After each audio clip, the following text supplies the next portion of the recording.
Our fearless leader? Yeah.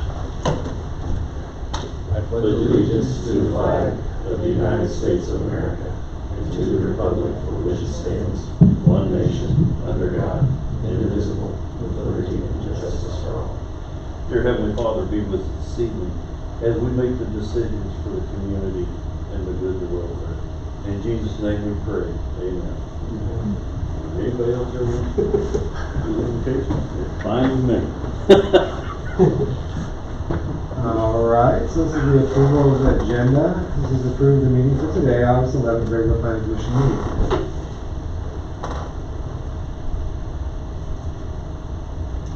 I'll make a motion to approve it. I'll second it. Right. All in favor? Aye. Any opposed? Seeing none. Item D, citizens' comments. So at this point, we allow anybody who wants to speak on anything they deem necessary. They're allowed 3 minutes and to state their first and last name and where they reside. Gentleman on the right for an agenda item. The gentleman in the back is the mayor. Tina works for city, and so does Danny. So, but Mr. Chair, at this point, you can open up citizens' comments. We will open up citizens' comments. Anybody would like to speak? Tell me to do a nice job. Not tonight. Close citizens' comments then. Okay, closing citizens' comments. Item E, this is a consent agenda, so this is approved the minutes. So this is approved the minutes from the July 14, 2025 regular planning commission meeting. As mentioned, Commissioner Klein, if you want to make a statement on the minutes. Yes, it was I gotta find it again. G1, I believe, or is it G2? Might be G1. I'm getting Oh, yes, G1. It says I approved it. Or I seconded it, I did. Okay. We will review the minutes and determine which commissioner actually seconded the motion for that item and make that correction. So with that being said, we still look for a motion in a second with that correction. I'll make a motion to approve with that correction. And I will second it. I see that hand over here. No, I'm just just kidding. All in favor? Aye. Any opposed? Very good. Item F, Select Board of Zoning Appeals. This is F1. This is a variance request, VAR 25-1. So, quick background. Lynn Clevenger, Garber, USA submitted a variance application on behalf of developer Kirk Richards and Brian Magali for the Goddard Trails End development. The variance request is to reduce the setback requirements, maximum lot coverage, minimum width requirements, to introduce a new variety of single-family housing into the Trails End development for the northernmost portion. On June 9th, Garber presented before the Planning Commission the possibility being granted the variance for the replatting of the northernmost portion of the Goddard Trails End development to introduce more density into the development. Variances are required to be published once this is newspaper, and letters are sent out to all property owners within 200 feet if they are in the city and 1,000 if they are in the county. Variances are considered final once they are presented before the Planning Commission. The stormwater runoff from the introduction of additional lots has been taken into account and will be engineered into the retention pond off of 215th for this portion of the development. So this is authorized variances and findings of facts. Under Article 10 of the City Subdivision Regulations, you may do a variance request under specific criteria, and so you can't just approve a variance for just anything you want under any particular reason. We are choosing number 1 and number 2 under Article 10 for consideration of the variance, which is the very applicable minimum lot area, lot width, and lot depth requirements, and the very applicable bulk regulations, including maximum height, lot coverage, and minimum yard requirements. Per the city attorney, under KSA 12759E, this is for guidance and does not need to be met in order to grant a variance. So these are just general requirements that come under state law. They're in our subdivision regulations for consideration when reviewing variance.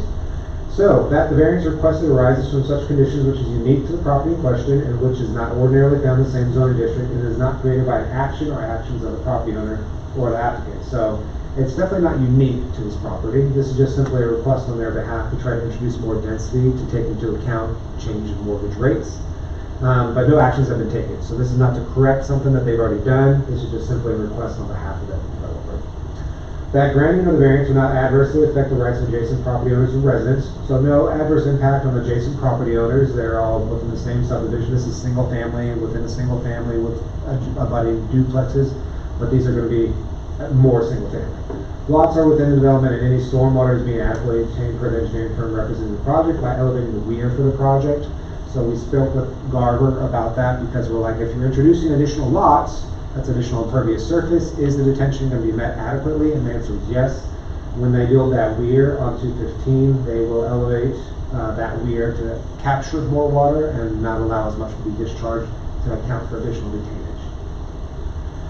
That strict application of provisions of these regulations from which a variance is requested will constitute unnecessary hardship upon the property owner represented in the application. So the hardship would be in the marketability of the lot. It is not considered an unnecessary hardship. We just want to make that clear, that it would be considered just a general hardship, not what we would consider an unnecessary hardship. That the variance desired will not adversely affect the public health, safety, moral order, convenience, prosperity, general welfare, and that granting the variance desired will not be opposed to the general spirit and intent of these regulations. And I do believe it will not affect health, safety, welfare, and convenience, prosperity, general welfare, and is not against the general spirit or intent of these regulations.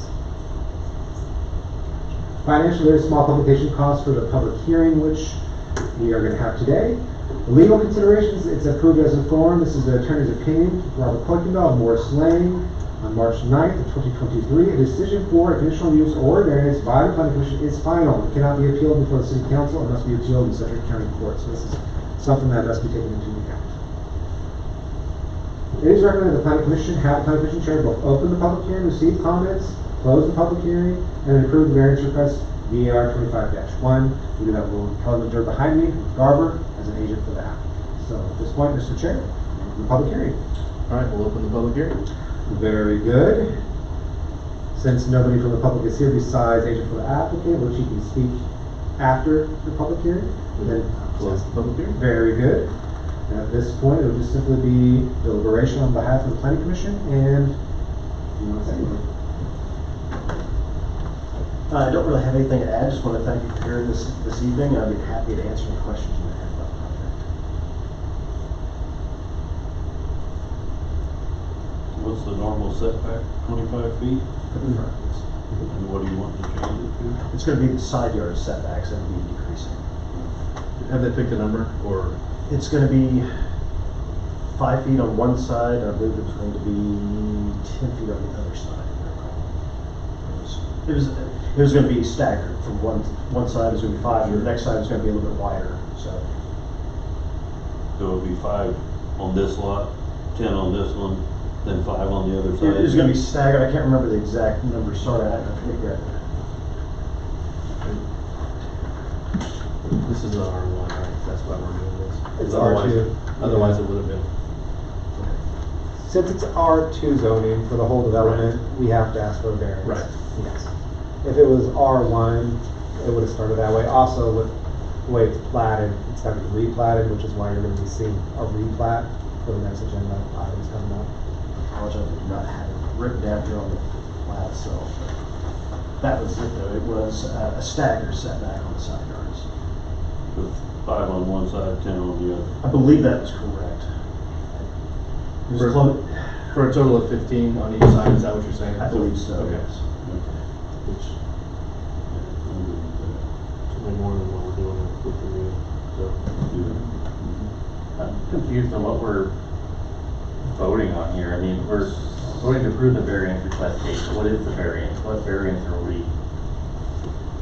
The variance is for the setbacks for, so I'll come back to it. They're asking to change the applicable minimum lot area, lot width, lot depth requirements, and the variant applicable regulation including maximum height, lot coverage, and minimum yard requirements. So anything that would pertain to this for the new lots that they're going to be replatted. So the next couple of agenda items, you're going to see lots that are being replatted, smaller.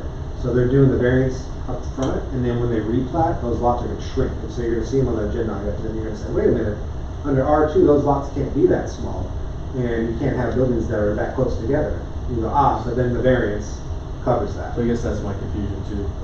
So are we setting what those need to be with this variance, or does this variance No. simply start the process? This simply allows them to set it below the required standard.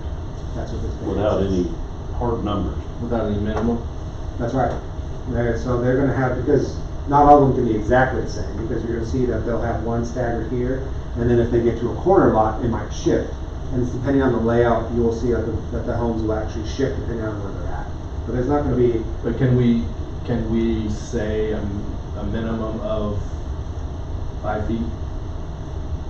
You could approve a variance based on a set standard. That way they could do 10, they could do 7, they could do, as long as it was 5 or more. 5 being 2.5 on the line, so 5 separating 2 buildings. Or however we would, that was kind of my Yeah. question too, because this is a variance, but it doesn't specify what we're varying to. Yeah, So that- it's- that- Leave that's- it sure. loose on those numbers. Yeah, that's true. Which could be 1 on one side and 1 on the other, if Sure. so desired. Yeah, I get that, yeah. So if there's a set standard, you could set the standard and say that 5 is the minimum and you can't go beyond 5. You could definitely say that for sure. What does the developer want? Do we know what they're asking? I mean, That's what it my- said. Yeah. 5 on one side, 10 on the other approximately. Right, yeah, 5 foot between buildings on So one 15 side and then 10 feet on the other, so, and it could be is where the building is a 0 offset on, where it's right on the property line, and then the one next to it has to be, 5 feet, and then on the opposite side, it would be even wider. So, some flexibility but to stagger it, so it's just not cookie cutter, Yeah. building that. Makes sense. But minimum would be 5 on the setback. Correct, yes. So minimum would be that, as low as they can go. They can't do 4, but each building would be literally 5 feet apart, so you can't. But that makes sense. It'd be 5, right, and then maybe over here it's 5, and this one's 10, but this one's 5. This one's on the lot line, but they can't go less than 5. Well, if there was 5 between one set of buildings, the next one's over gonna be wider, to stagger. Yeah. Makes sense. But if one's on, but a setback means it's that, I mean, if we said it was a 5 foot minimum setback, that means you couldn't have one on the lot line, right? Well, 5 foot, I'm probably misspoke. When I say 5 foot setback, it'd be between the buildings themselves. Yeah, that's Not kind the of why they property had, line.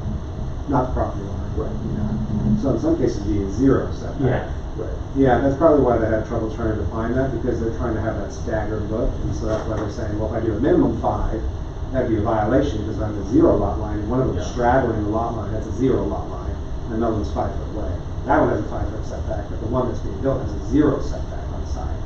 But I guess the big thing is that, what we're saying is that you want 5 foot separation, so that's probably why. Okay. That's why it's hard for them to define it, because they're saying some lots are gonna be 0 setback, some will be 5, some will be 10, some could be 7, and so that's why they're like, well, we want to just vary that local regulations based on that.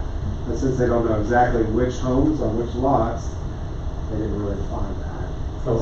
So if we approve it now undefined, at what point do we, I mean, do we ever get a chance to then approve that there's at least 5 feet between properties? Or theoretically, if we approve this now, could they come back and have houses that are right next to each other? No. It wouldn't be I- able to, sure. If you say no, then I will say no.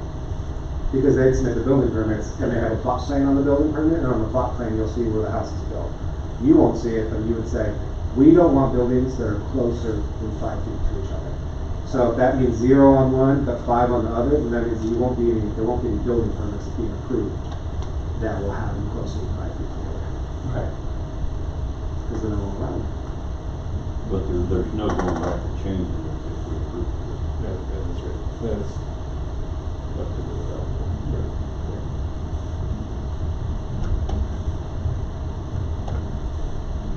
What's the minimum now in R2? Right now, R2 is 5, I think it's 6.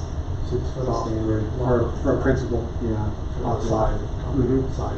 Yeah, it's 25 and 20 and 6 and 6, I believe, on the R2. And that, now, I'm sorry for clarification, is that from the property line? Yeah, So that's 6 on each side, 12 total? Yeah. Okay. Mhm. Yeah.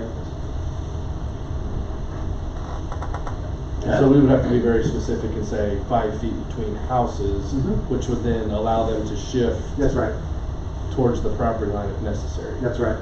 Or, because if we don't, we say 5 foot From the property line. from the property line, then we're gonna create a situation It's that 10 doesn't feet. work. Yeah, Okay. yeah, then it's 10 Just, I'm feet. just making sure I understand. No, there's no, that's exactly right. No, so that's exactly right. And that's kind of where they were having that trouble saying, well, lot 1A, do we want it to be Sure. 5 feet or 0? And so they didn't define it because they're not sure until you actually about to start building it. But if you say, we will allow this variance, meaning that we'll allow the variance to be no less than 5 feet between buildings, then they can shift one to 0 on one lot, but then the next house that's being built on the second lot abutting it would be 5 feet away. And so, and then the next one, depending on that. And they would shift between it within those parameters.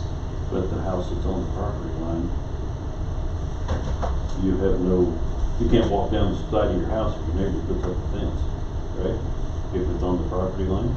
But yeah, and if it's on the property line, the neighbor's not putting up a fence. That's true. Unless there's the 10 feet between the house is on the property line and the Yeah. adjacent house. Yeah. Normally what you see is kind of, when they came before you guys on June 9th, we kind of presented that idea, was the idea that they'll probably just put gravel, or they'll pave it between the two houses. We can't, since they're so close, that they're just gonna put some gravel, or they'll concrete it, or they'll do something like that. They're not gonna put gardens, and they're probably not gonna put any fences up. No grass to mow, no plants, that type of thing. From a city administration standpoint, how do you manage that? You know, let's say 30 years from now, one of the houses that's right in the setback is it's looking bad, it needs painted, the siding's degraded, but the neighbor won't let him on his land repair it. How would the city ever regulate that? Or see that if a house is right on the lot line, you're not gonna be able, like he's getting at, you're not gonna be able to repair you're not gonna be able to even see the side of your house or get to the side of your house without getting on your neighbor's property. Mm-hmm. If that neighbor says no, which is private property, how does that homeowner ever maintain their house from a, I mean, how would this, their standards right on, I guess, That's a good question. I would suggest a access agreement that's signed with the plat initially, just for access purposes for variance. You do it that way. is that something that would be done through the planning commission, or is that something that would just be handled privately, or? I imagine that'd probably be something to Probably require in covenants. during the plat or with the Covenant. covenant. You probably just put it in the covenants. That's probably what you do, that you allow your neighbor to access the side of their house if need be. And honestly, at that point, it doesn't matter, but we would send them a letter of violation, and be like, you need to fix this. And if they couldn't, because then they were trespassing, Yeah.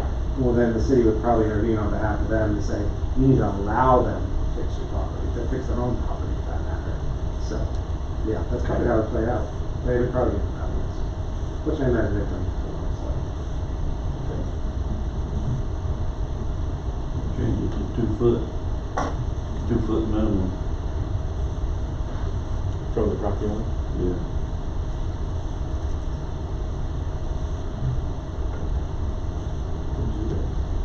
I think I'm in the boat as long as it's 5 foot.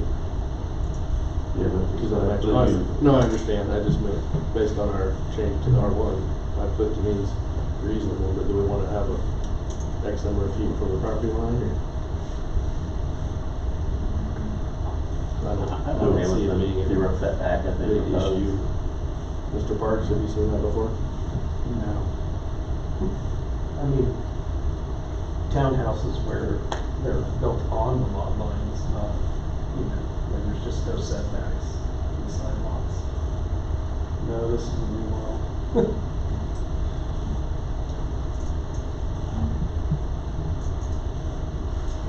I think it needs to be at least 2 feet off the property line.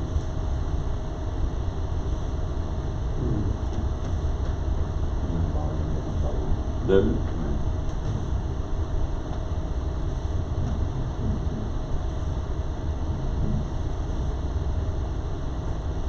So that's just one part of this, I mean, it's setback, but there's also minimum lot area, lot width, and lot depth. Basically, there could do whatever, but there's still a requirement for a minimum size of the property, right? Yeah, so you'll see that in the plat. Yeah. So, as mentioned, R2 requires a minimum, I believe, of 50 by 100 on single-family houses in R2. And so what they want to do is shrink that to, I think, 48 by 100? 45 by 100, so that's what the variance is coming in saying. Okay. The variance is saying, hey, we're shrinking it, and you're gonna see that on the plat. And normally, like, when you put a variance of that nature and you have setbacks being defined, you can actually put those setbacks from the variance on the face of the plat and say that these are the setbacks for these, and then you can list them out. Lot 1A will have a setback of 0, lot 1B will have a setback of 5 on the side and 10 on the other side. So you can, if the variance was approved, then you can define it, actually each individual lot, or a group of lots with these provisions on the face of the plat. Or, you know, you could do it within a restrictive covenant, or there's so many other things that you want to do with it. The variance grants that without having to do a restrictive covenant. But you could define it that way on the face of the plat too. Because then if somebody would say, hit by a bus, you could say, well, then we say variance, and who's reviewing the plot? Well, then you can look at the plat and say, hey, on the plat, lots 1 through 20, block A, have a 0 here and a 5 here. And you can define it that way. So, Yeah, Kinda like that way, like you said, hopefully you don't get hit by a bus, but. After the conversation I had this morning, I don't know. Well, just, not this morning, but earlier, sorry. Well, in that way, it's not coming down to you have to remember, or you have to, I mean, next, you making a decision that's not been laid out, it's voted on, and maybe the next developer wants something, and for that reason, it's no, and. Yeah, if the variance was approved and we defined the lots, the specific lots for which ones had assets pertaining, the reason they asked for wider latitude was for that reason, because you're gonna go out and you're gonna start building, you're gonna say, well, I wanna shift it to 0 here and 10 on the next one. But if you want more definition on which lots, you can incorporate that, and then incorporate that into the plat. Is that unreasonable? Then it's more transparent that way when the plats are recorded, if the plats are approved.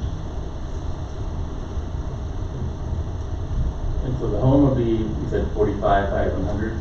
That was the width of the lot. Lot, We okay. can't control the home Right, side. so the lot would be, because this, I mean, this is variable, including maximum height, lot coverage, and minimum yard requirements. And that was in the, oh, I'm sorry, there's a 42. There's a 42, there's 45, and there's some 50. So there's a variety. Okay.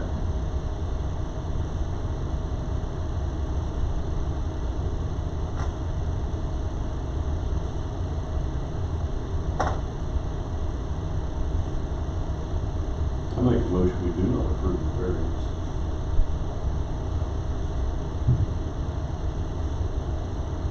Need a second?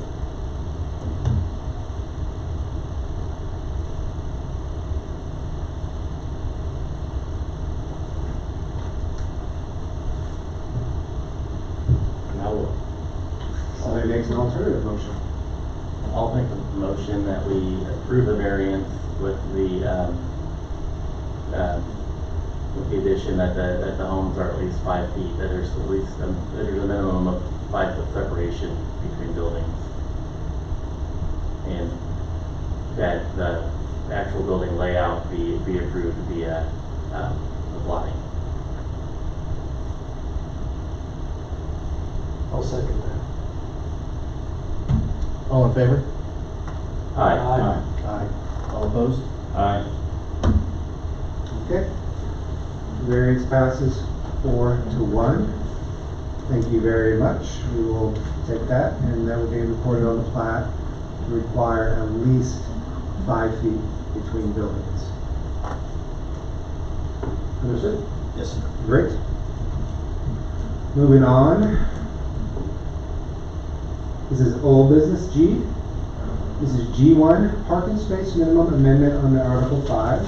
So on July 14th of 2025, Planning Commission reviewed a policy amendment to Article 5 of the City Subdivision Regulations to remove the minimum parking requirements for specific land uses. After review and deliberation, the Planning Commission approved the revision 6-0. It was taken to the City Council on July 21st as a joint ordinance with the revisions to Article 5 as it pertains to parking with residential in conjunction with commercial. The City Council were not opposed to the revision of the minimum parking standards for land uses. However, they did object to the idea of removing the parking requirements for residential in the central business district.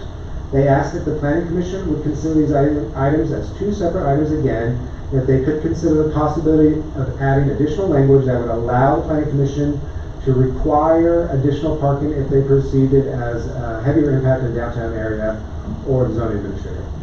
This item of G1, which is coming back to as old business because you already had the public hearing, is not being amended from the original purpose unless the Planning Commission would like it to. The second item of G2 is being remodified to add the language distinctly outlining the authority of the Planning Commission or zoning administrator to request additional parking if it is deemed prudent. So, feel free to stop at any time if you guys have any questions about any of this. Planning Commission is reviewing a policy amendment to remove all parking minimums for certain land uses as well as supplemental provisions. There are no proposed changes to this policy from the previous one that was approved on July 14th. G2, which you will see is the second agenda item, does have proposed modifications. But under G1, for this one, there are no proposed modifications. Financially, there was a small publication cost of the public hearing and the ordinance after consideration by City Council. So as you can see under legal considerations, I will read this. So if you guys have any questions about it, feel free to ask me. So legally it's approved as a form, so I'm going to read directly from KSA 12757. Except as provided in subsection G, unless otherwise provided by this act, the procedure for the consideration and adoption of any such proposed amendment shall be the same manner as that required for the consideration and adoption of the original zoning regulations. So if you're proposing to change the subdivision regulations, you got to go through the KSA 12757 as if you were going through the same thing for rezoning. So that being said, a majority of the members of the planning commission present and voting at the hearing shall be required to recommend approval or denial of the amendment to the governing body. So at the time, 6-0, that was definitely a majority. If the planning commission fails to make a recommendation on a rezoning request, the planning commission shall be deemed to have made a recommendation of disapproval. When the planning commission submits a recommendation of approval or disapproval of such amendment and the reasons therefore, the governing body may, number 1, adopt such recommendation by ordinance in the city or by resolution if it's in the county. 2, override the planning commission's recommendation by a 2/3 majority, which would be 4 out of 5, vote of the membership of the governing body. Or 3, return such recommendation to the planning commission with a statement specifying the basis for the governing body's failure to approve or disapprove. If the governing body returns the planning commission's recommendation, the planning commission, after considering the same, may resubmit its original recommendation, given the reasons therefore, or submit new and amended recommendation. Upon the receipt of such recommendation, the governing body by a simple majority thereof may adopt or may revise or amend and adopt such recommendation by the prospective ordinance or resolution, or if it need take no further action thereon. If the planning commission fails to deliver its recommendation to the governing body following the planning commission's next regular meeting after receiving the governing body's report, the governing body shall consider such course of inaction on the part of the planning commission as a resubmission of the original recommendation and proceed according to the proposed rezoning shall have the same effect upon publication of the respective adopted ordinance and resolution. So I'm going to break that down and summarize it very succinctly. Basically, if you guys approve something and it goes to city council, they have 3 options. They can deny it by a supermajority, which is 4 out of 5, because there's 5 of them, so 2/3 makes it 4 out of 5. So they can say no, like if you say yes, it goes to city council, they can say no by 4 out of 5. Or they can say yes by a simple majority, 3 out of 5, or by a simple majority, they can send it back to you guys. And if it comes back to you guys, at the next regular planning commission meeting, which is today, you can say, we want to keep our original vote, we want to modify our original vote, or we want to change our original vote. So that would be either accept your original vote and your original recommendation, keep your original recommendation and modify it, or change your original recommendation. At which point then it goes back to the city council, and they can either adopt it, reject it by a simple majority at that point, or accept it and maybe add modifications. But at that point, that's where we are. So it came to you guys, it went to them, it's now coming back to you guys. After you make a decision today on this one, it'll go back to them. So, do you have any questions about any of that? The reason this is being separated as G1 and G2 is because it was presented to them in joint as one ordinance, and they had some concerns about G2, so now I have to bring it back to you guys as G1 and G2, so that way when it goes back to them again, it'll be G1 and G2, and then they can vote on them independently. So just to clarify, G1 is the non-Main Street parking. That's correct. And G1 G2 is just the Main Street parking. That's correct. Just in a nutshell. That's correct, yes. So G1 has to do with basic land uses like, Walmart, etc. And saying, hey, we're going to work with the developer for parking minimums. That's for that one. G2 specifically had a portion in there, which you'll see on the G2 item, that references the central business district with residential in conjunction with commercial. And City Council had some issues with that, and so they wanted some additional language added to that one. But since those two were combined when I presented it to City Council, then they rejected the whole thing and sent it back to you guys, so then I had to split them out again. So that way when I take it back to City Council, they can vote on them independently again. So, shame on me for trying to expedite government. So not to take away from anyone's ability to ask questions or whatnot, but I guess I would first ask the question. For G1 specifically, does anyone want to change what we decided, or should we move to G2? And I don't think you were here, Mr. Park, so you have questions, or were you here last? Which one did you? You were gone last month. He was in Canada. Yes. In June. Was it June? So you were here last month. Okay. Okay. I don't think so. You were on vacation It's August. last month. You were on vacation last month. But anyway, and maybe. Gosh, I remember the subject. just read it. Well, if you don't have a question, I just didn't want to give you, miss out on opportunity, if you had questions or anything. No, you were gone in June, but in July, I think you were recovering, so you weren't here that day. So I think that one might have been. Oh, yeah, I was busy and I told you. Yeah. You said we were okay because we had. That's right, we had one. That's right. That's why we had 6 and 0, because you weren't specifically here, you were recovering. This didn't come up in June, not taking this out of the. No, that was the R1 setbacks was in June. This one is about parking. So what it has to do with, basically in a nutshell, is that we know that parking is assessed around $2.88 per square foot, where commercial buildings can be assessed and appraised up to $200 to $300, $400 a square foot. So we would like to allow businesses to work with their architects to design their new proposed buildings with less parking if they deem it necessary. Now, there's a specific provision in the central business district that says if you're proposing a commercial business with residential on top, you must provide additional off-street parking to accommodate those residential units. We wanted to remove that provision in the central business district aspect of it because we have limited space and we want to maximize the return of value to the city in terms of property taxes and business ownership. But that portion came up and it caused a sort of a conflict internally within city council. There were some that were in favor of it, some that were against it. So then I had to bring it back to you guys and split them apart and say, in terms of Walmart, there was no issue with city council. They can propose as much parking or as little parking as they want. But in the central business district, there were some issues. So that's why I had to come back and separate these two. So G1 has to do with Walmart, Casey's, any type of commercial business, generally speaking, condos, apartments, etc. I am leaving the minimum requirement for parking for R1, R2 as pertains to residential units. So you can't propose a single family development and say, I'm only going to have one off-street parking spot for a residential unit. For R1 single family, you still have to have 2 parking off-street. But for apartments, it'll be a dialogue. For Walmart, it'll be a dialogue. For Casey's, it'll be a dialogue between the city and the architect and the developer.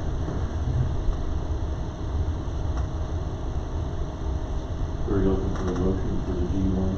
So, do we need a, Yeah, so this recommended planning commission approve the original action taken without modifications, which has to do with Walmart's. Motion to approve G1. I'll second that. Sorry. Good job. all in favor? Aye. Any opposed? Very good.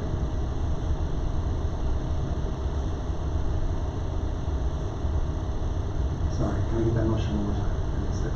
The motion first? Darren? Darren made the motion. And who was the second for that one? Thank you, the action. No question.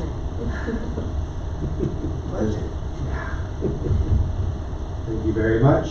This is G2, so this is an amendment to Article 5 pertaining to the Central Business District specifically. So, once again, July 14th, the Planning Commission reviewed a policy amendment to Article 5 of the city subdivision regulations to remove the minimum parking requirements for specific land uses. After review and deliberation, the Planning Commission approved Revision 6-0, taken to City Council on July 21st as a joint ordinance with the revisions to Article 5 as it pertains to parking with residential in conjunction with commercial. City Council will not oppose the revision of the minimum parking standards for land uses. However, they did object to the idea of removing the parking requirements for residential in the Central Business District. They asked the Planning Commission to consider these items as 2 separate items, and if they can consider the possibility of additional language that would allow the Planning Commission to add additional parking as necessary if the project was perceived to have a higher impact on the downtown area. This item of G2 is being modified to add the language distinctly outlining the authority of the Planning Commission or zoning administrator to require additional parking if it is deemed prudent. So, the Planning Commission is reviewing a policy amendment to remove specific language and add specific language to Article 5 as it relates to the Central Business District. Language being removed unless for dwelling units in conjunction with business uses. Language being added. If it is the opinion of the zoning administrator or the Planning Commission, it is determined that the project being proposed may generate enough traffic to justify additional off-street parking. The Planning Commission or the zoning administrator may require additional parking as they deem it necessary. So that's what's being added, which is different from what was originally proposed. I read through this, but basically it came before you guys, went to the City Council.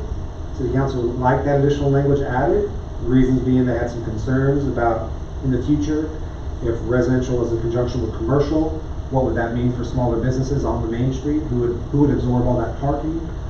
So then it comes back to you guys, and so now the recommendation is that you approve it with added language that if a project was proposed in the central business district that had commercial on the first floor and residential on top, and you felt like the residential on top would add an undue burden on the central business district, that you can require that developer to add additional parking if necessary. And that's that additional language that you see. I have one question if now's the appropriate time. Absolutely. If the planning commission determines it's not necessary, is that a final decision? Or is this also going to then go to city council for them to make that determination? It goes back to them. So no matter what you do, you make that recommendation. If your recommendation... I'm sorry, about this specific piece. If we say no additional parking is needed based on adding this in, is that the final decision?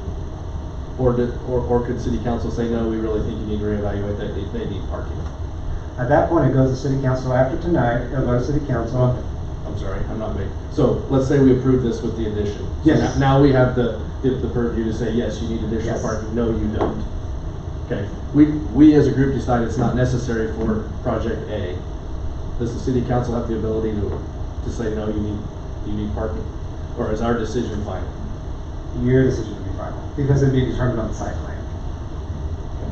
Because during the site plan, you would see it, and if you said, hey, I'm looking at a site plan, because city council doesn't see the site plan. So if you're looking at a site plan, and they're like, we're gonna propose 2,000 residential units on top of commercial in the central business district, and you're like, well, yes, I do wanna see parking, and then maybe some of you are like, no, I don't wanna see parking, and planning commission decides, we don't think it needs additional parking.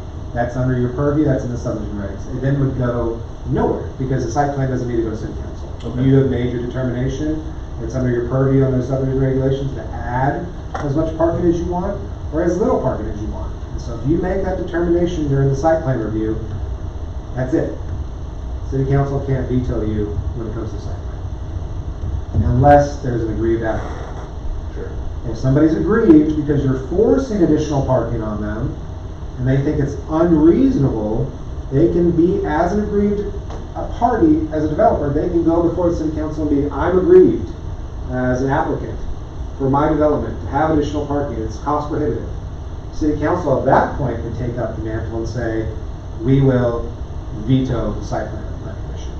But if a developer's like, that's perfectly reasonable, I'm not an aggrieved party, I think additional parking is perfectly necessary or not necessary, as the planning commission deems necessary, whatever they feel is right. At which point, city council can't veto the planning commission because there's no aggrieved party. Does that make sense? Yes, sir. Thank you. Yeah. That's what I was hoping you would say. Planning commission acts as a quasi-judicial body when it comes to the enforcement and approval of the regulations. So at that point, there's nothing the city council could do. I mean, that's it. And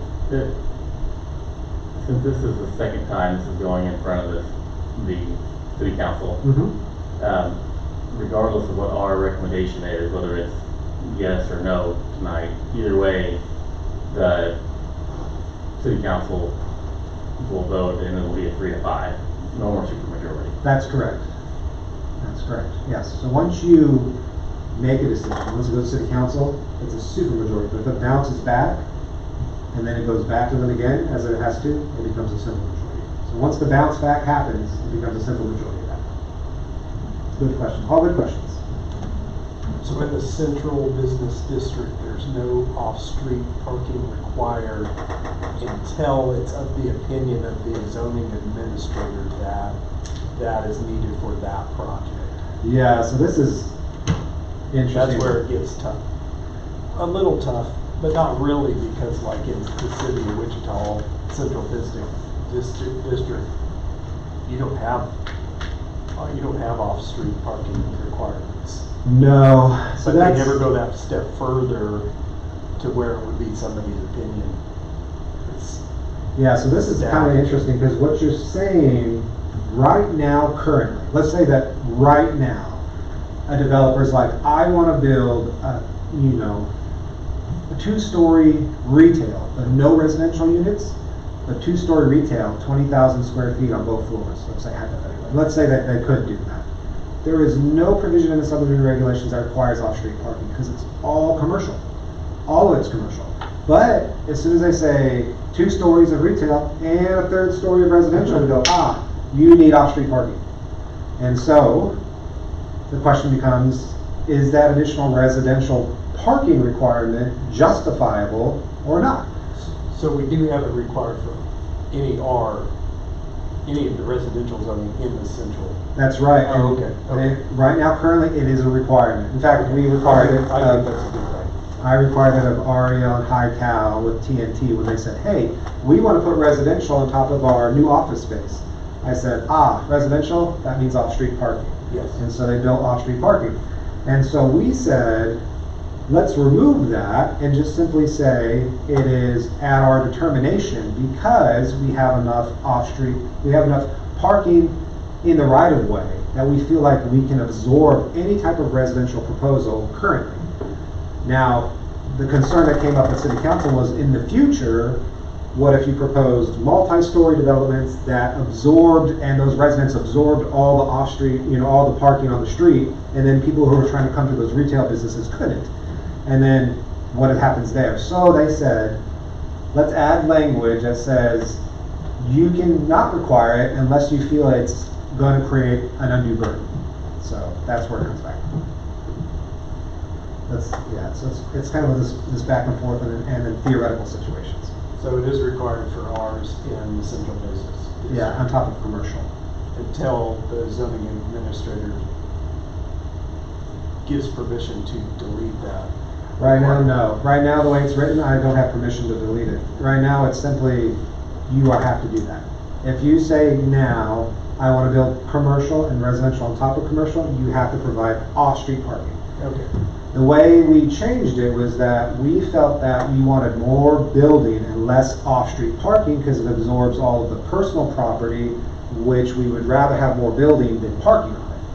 And so we said, let's take that out, and if we deem it necessary, then we can allow, if the planning commission says, we feel like it's necessary now, then you can require it.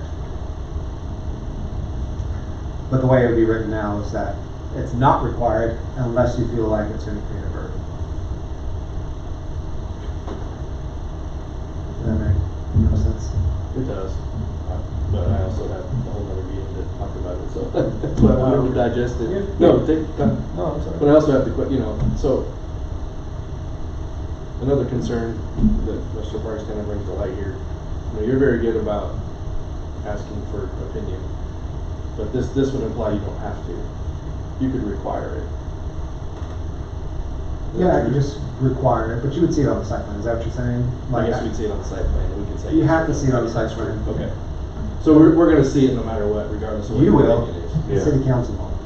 Okay. But you will. So if you saw a site plan, you're like, where's the off-street parking? I think it's not enough. Or you provide a zero. Then you could say, no, I want to see at least 10 spaces with some ADA. You could require that. Because you would see the site plan. So you would, I can't just unilaterally approve a site plan unless I felt like the site plan. There's some conditions where I'm like, yes, I feel like I could unilaterally approve a site plan. Or I can do it internally, like we did with Tanganyika. But most of the time you're going to see a site plan. But we don't have to see a site plan unless they're asking for a variance. Is that correct? No, all commercial buildings have to submit a site plan. Okay. All I commercial wasn't buildings. sure if that was All commercial buildings have to submit a site plan. all commercial to submit a site plan. Yeah, which also includes 3 units or greater. That's considered commercial as well. That would require a site plan. So it's interesting. There's certain times when a site plan is required, sometimes when a site plan is not required. But most of the time, any commercial building, yeah, that's just a requirement for a site plan, which means that you guys are going to see it. Which means that you're going to see a parking on there. You're going to see where they're proposing parking, how much parking they're requiring. And if we say 0 parking, and then you're like, maybe I do want to see more parking, then you could require it.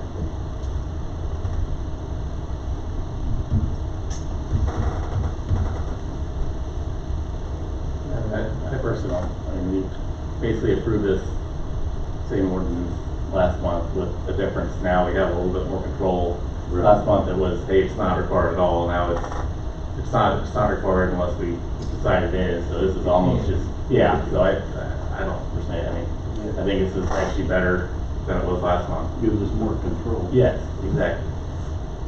It does give you more control. Chairman, are you looking for a motion? I believe if Mr. Parks is happy. Yeah. Okay. I'm looking for a motion. I'll make a motion to approve the original action taken with the outline modification discussed. Second. All in favor? Aye. Any opposed? Very good. Moving on, this is H, new business. So this is the Goddard Trails End Third Edition preliminary plat. And you will also see H2, which is the Goddard Trails End Third Edition final plat.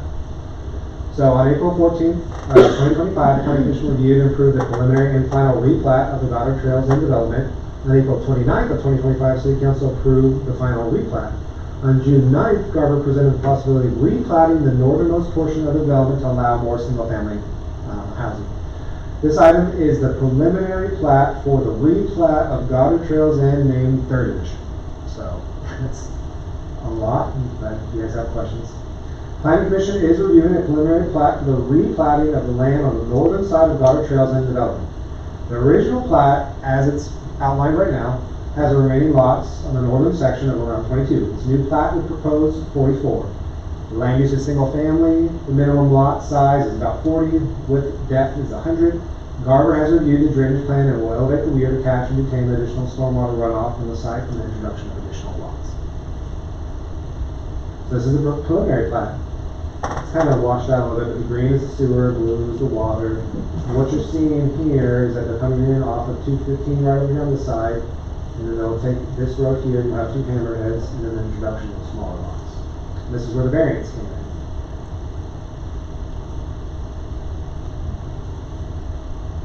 So part of the approval of the variance was actually seeing the residences on, or the proposed buildings on this plat, right? No, just the setbacks. Okay.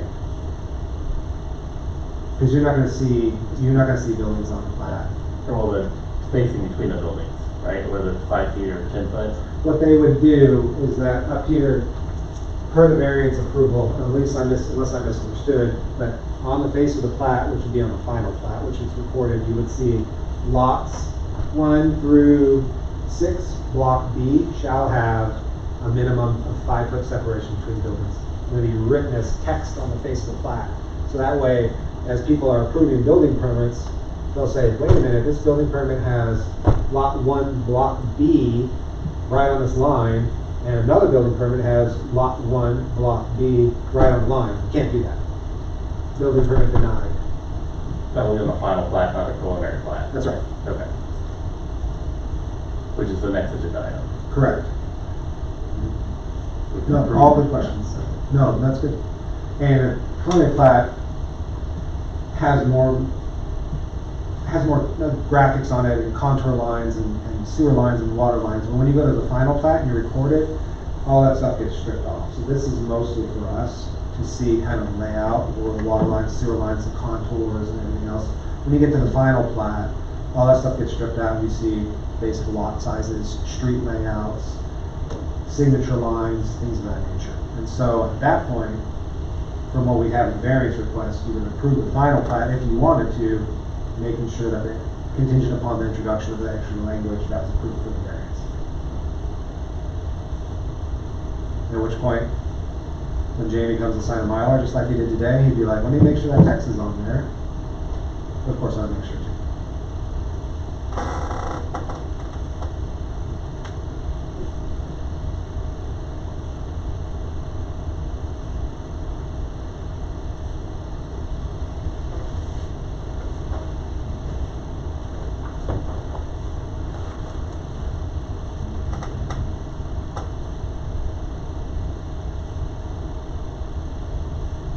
I see at least fall within the guidelines of what we just did for our one. I don't have any reason to believe.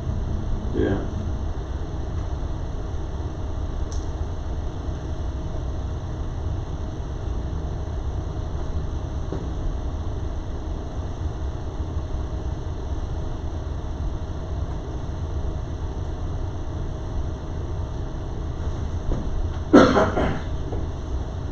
So I guess no one has any objections. I'll make a motion to approve the preliminary replat of the Goddard Trails End Third Edition. I'll second that. All in favor? Aye. Any opposed? Very good. This is H2, Goddard Trails End Third Edition Final Plat. Same language, what we just discussed. This is the final plat. No changes to the analysis. You can see that we stripped out the water line, sewer line, contours, so when it actually goes before county and it gets recorded and they print out that Mylar, all that additional information is stripped out there. But we would ask that if you did approve this, that you make it contingent upon additional language to outline the approval of the variance.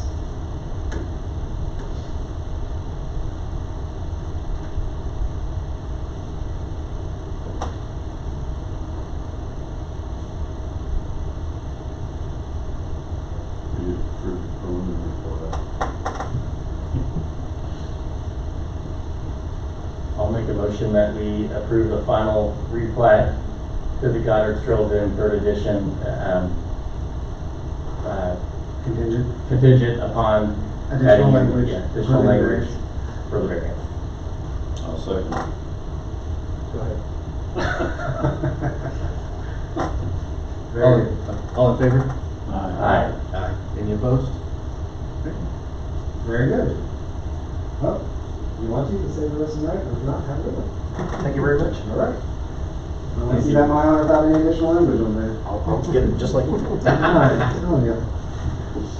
This is staff report, so just some general information for you guys and just to catch you up on anything that might be happening in the city, but also during Commissioner or Chair Coyne mentioned that there are some things that City Council has been approving that perhaps I could catch you guys up on. So during Planning Commissioner comments, if you have any questions about anything that's been approved by council, any other agenda items that you guys don't normally see, feel free to ask and I'll try to catch you up. And if I feel like there's anything interesting like the KCs or the John Lucknow development or something like that, I'll try to include that in my city planner report to try to apprise you guys of anything I think is interesting. Without including the whole agenda from council or anything of that nature. Joint workshop with City Council and Planning Commission. So City staff is working to try and host the Planning Commission and City Council on the same day and time on Wednesday, August 27th at 6:30 p.m. So I will try to get a head count tonight and see how many of you guys feel like you can make an August 27th meeting at 6:30, which is a Wednesday.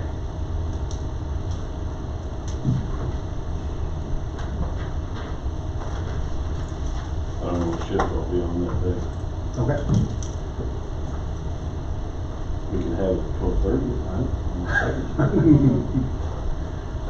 I'm awake. I might be the only one here. I can get all kinds of stuff passed. All in favor?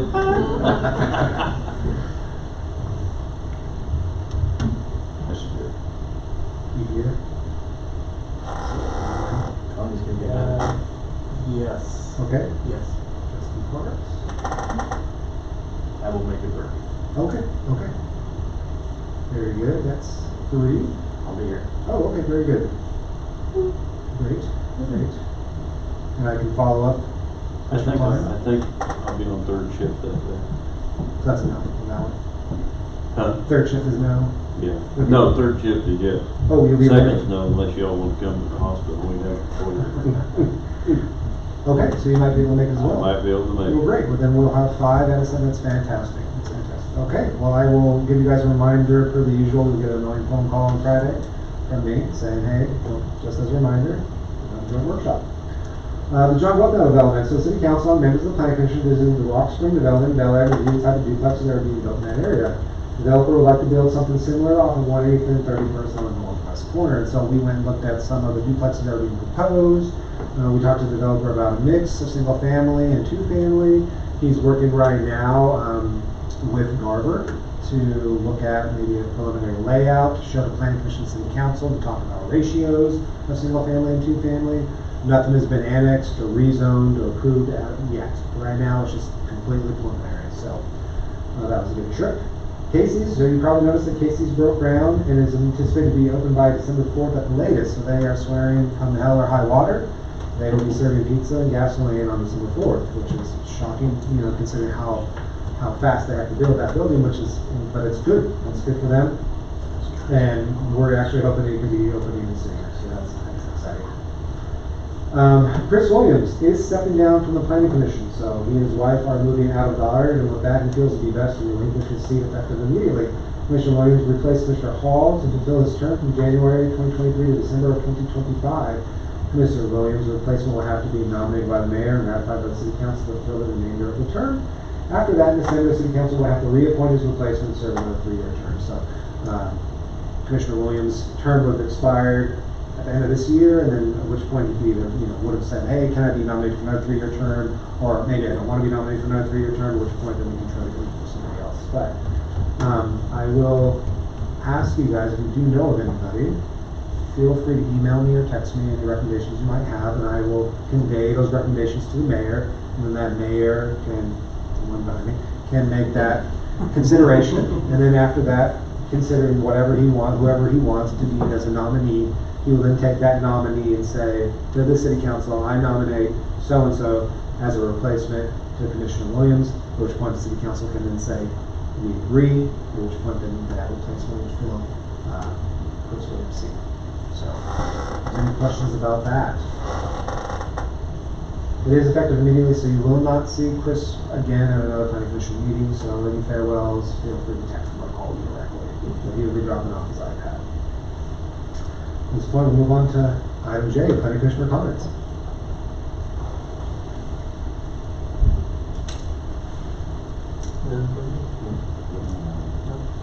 Nope.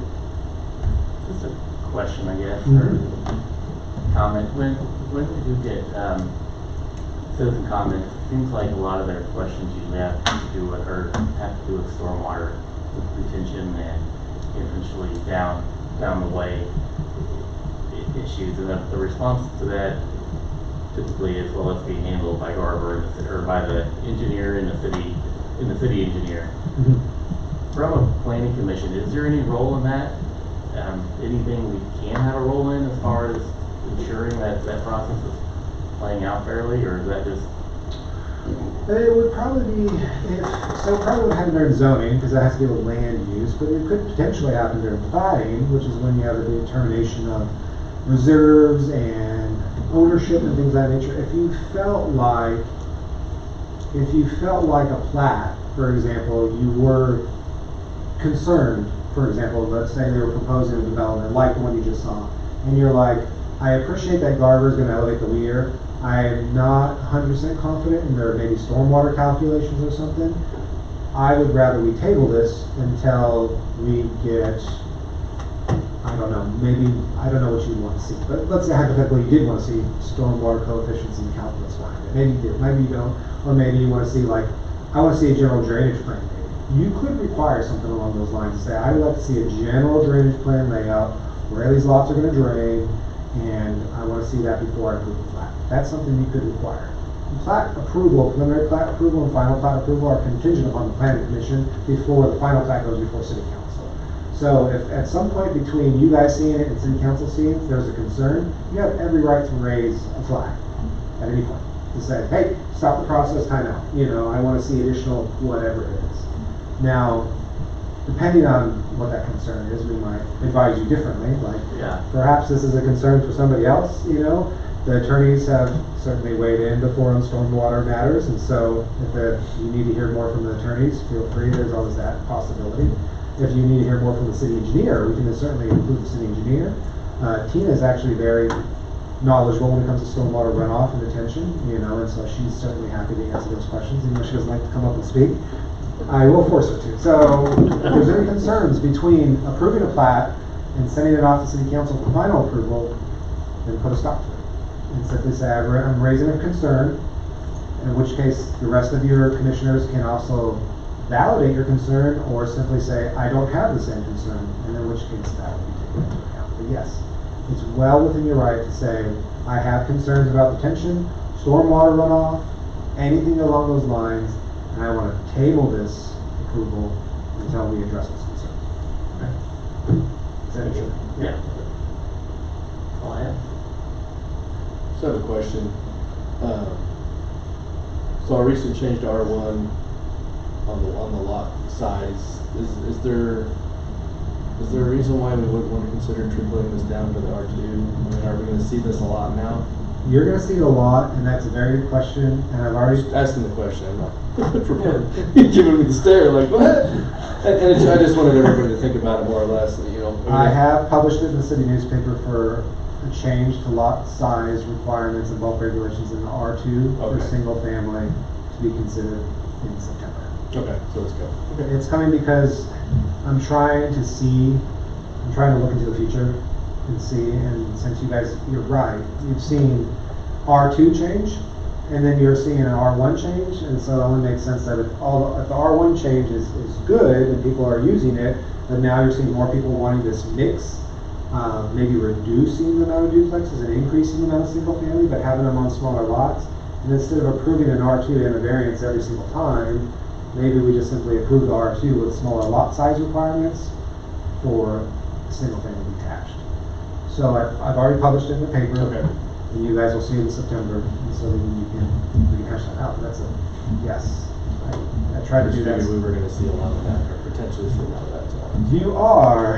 I mean, I say you are. You know, I just can't see into the future, but it seems that the duplex question is not really going away. And what we're seeing is that people are saying, well, can I do duplexes or can't I? What's the ratio? What's reasonable? And if they say I can't do more duplexes to spread my specials, can I do smaller lots to spread my specials? You know, if that's the case, then we've already done it, you know, and they want an R2 to have a mix, then it makes sense that the R1, you know, or the single family within an R2 would be allowed to be on smaller lots. But, Okay, that's all. Those are just yeah, two opportunities tonight to look at that, so that's fine.